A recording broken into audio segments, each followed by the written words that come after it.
Welcome back. It is a new month, so that also means that you might be looking for some new items to read. Emily Harris with the Siouxland Libraries joining us to talk about some of the great reads. These ones almost specifically for traveling, and also you can kind of pick them up and go. So how would you describe the four that you have here today? Well, I'm ready for summer and vacations. I don't know about you.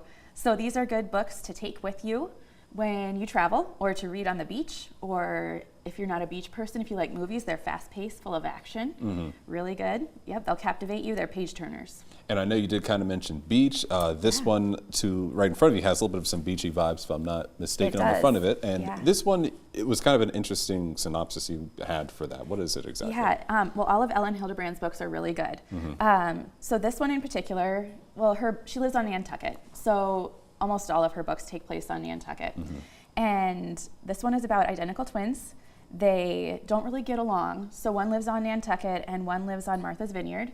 And the relationship between the two places is kind of like East River, West River. Okay. So a little bit of superiority one on the other. So they've been at odds. Then a family crisis forces them back together. And the hook is, can they overcome their differences and their sibling rivalry? I wouldn't think that folks in New England had something else to possibly bicker about, you know, compared to that one too. Three others as well. Yes. I didn't get to touch on these before the break as much, but how would you describe these other three here as well? So this one's a historical fiction, The Summer Wives.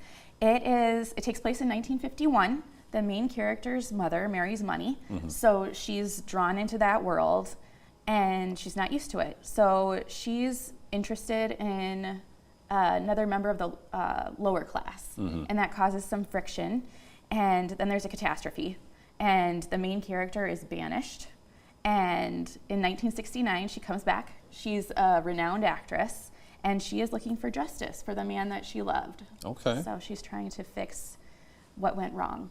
And we do have a few more minutes. Want to quickly just hit on these two as well, and if you had to how would you describe these two as well, too? This one's another historical fiction, but it's also a thriller. Okay. So it's Berlin, 1939. The Nazis have taken over, and they're enforcing blackouts. So a serial killer is taking advantage of that to commit his crimes. Okay.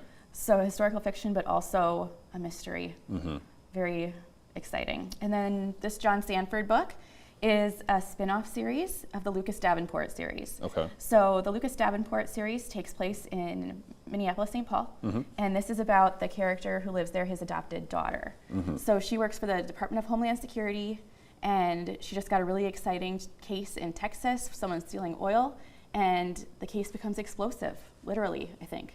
And this one, as we were setting this up, you said this one's got a little bit more love and wear to it against. This one must have been a popular one that has already seen a lot of eyes, I guess. Oh, yeah. Inversely, I guess. Yes, and there's a second book in that series, too. So it's a good one. Yep. And all good ones where you can take them somewhere warm, have some water around there somewhere, or even just kind of pick it up and go throughout this summer. Exactly. Oh, that'll be good. Yeah. Well, go ahead and check some of those out. Give them a little bit of your attention over this next month. We got some more attention on the forecast coming up right after this.